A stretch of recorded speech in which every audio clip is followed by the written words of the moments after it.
In this country, broad-based prosperity has never trickled down from the success of a wealthy few. It has always come from the success of a strong and growing middle class.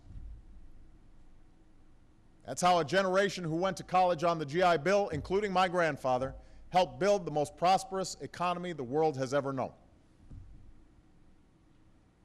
That's why a CEO like Henry Ford made it his mission to pay his workers enough so they could buy the cars that they made. That's why research has shown that countries with less inequality tend to have stronger and steadier economic growth over the long run.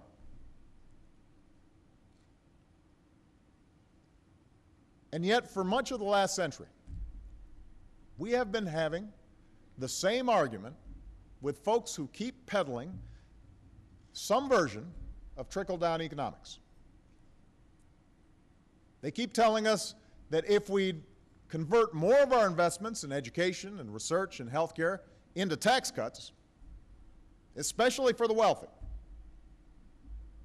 our economy will grow stronger.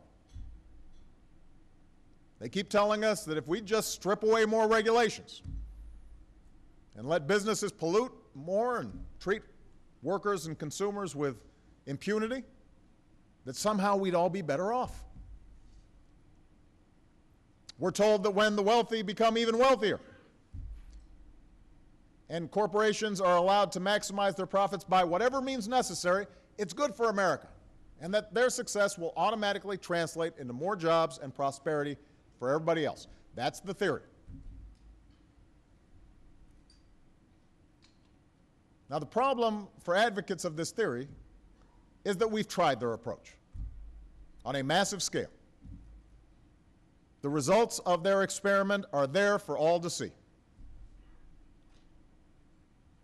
At the beginning of the last decade, the wealthiest Americans received a huge tax cut in 2001 and another huge tax cut in 2003. We were promised that these tax cuts would lead to faster job growth. They did not. The wealthy got wealthier. We would expect that. The income of the top 1% has grown by more than 275% over the last few decades, to an average of $1.3 million a year. But prosperity sure didn't trickle down.